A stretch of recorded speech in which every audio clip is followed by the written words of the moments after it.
Did you know that the games industry gives less to charity than any other major entertainment industry?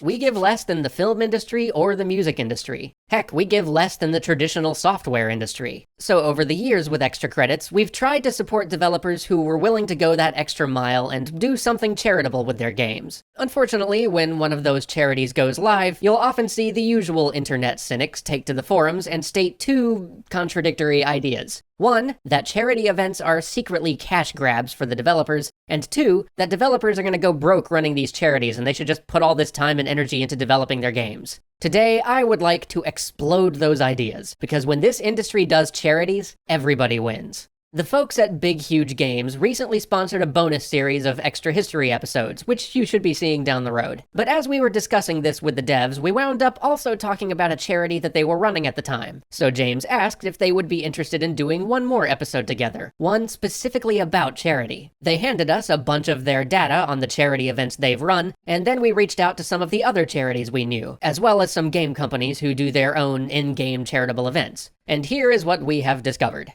First of all, in-game charities are basically never cynical cash grabs. They're actually almost always driven by the developers themselves, not the publisher, not the marketing department, and not the corporate overlords. Usually it's just the people actually making the game. It's somebody on the team saying, you know, our game would actually fit really well with this charity. We should do something with them. And then they start digging around to figure out how to make that feasible. This effort involves working with the charity to make sure that everything is respectful and syncs up well with the charity's efforts, and then coming up with a development plan for the content that will need to be created for the charity event, which is usually the point where the marketing department and corporate start to get more involved. Which brings me to my second point. Every company we talked to about this agreed that charities are good for the company. They don't necessarily increase revenue themselves, because after all, the whole point is to give away money, but they do increase all sorts of other things that game companies care about. Things like player retention and player engagement, and the game's number of active users. Basically, all the metrics that determine your game's long-term health go up during charity events. And additionally, events like these can get people more comfortable with buying DLC or checking out your in-game store, which makes them more likely to buy something else in the future. In the long term, it will probably lead to more profits and hopefully stability for the company. But there's another thing that rarely gets talked about in the forums when these charities go live, and that's the fact that charity events benefit players too. Whether it's something minor like a few new character skins, or something huge like that entire War Child DLC for This War of Mine, game companies running charities almost always means that players get new content. And it's content that we wouldn't have gotten otherwise, both because working with a charity forces designers to think in directions they might not have if they were just continuing their everyday development, and because it's easier to greenlight new content if it's for a charity. Because even if that content doesn't do super well, at least it's a tax write-off, so there's a bit less risk involved. And when you think about it, video games are an amazing way to raise money for a charity, because they can do so much more than simply tell us to donate to a cause. The in-game content that gets developed for these charities can make us think about the charity itself. It can take the charity's mission from being some distant cause and bring its importance to the foreground.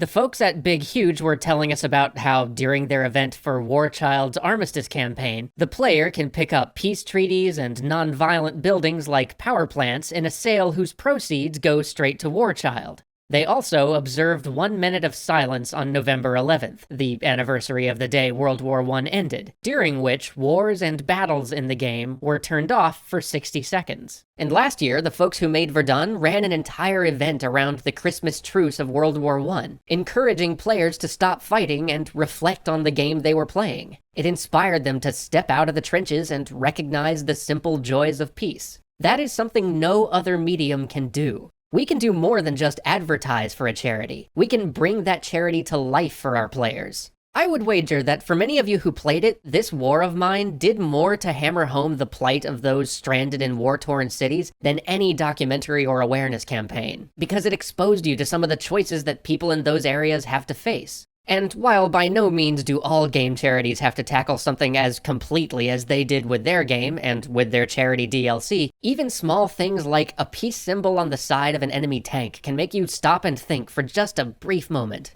When game companies work with charities, we all win. The developers get to work on something they're passionate about and feel good about doing so. The company wins because people spend more time playing their games and get more comfortable with spending money in them. The players get interesting new content that we otherwise wouldn't have. The charities get more resources to do good with. And most of all, the people those charities are trying to help win too. Just talking to the folks at War Child alone, hundreds of kids' lives have been radically changed for the better by game companies taking the time and putting in the effort to work with a charity. And that is worth everything. That is the thing that matters. So instead of gainsaying developers' attempts to be charitable, we should be encouraging it, because this community is filled with charitable people wanting to make the world a better place. And there is just no good reason to let our cynicism get in the way of that.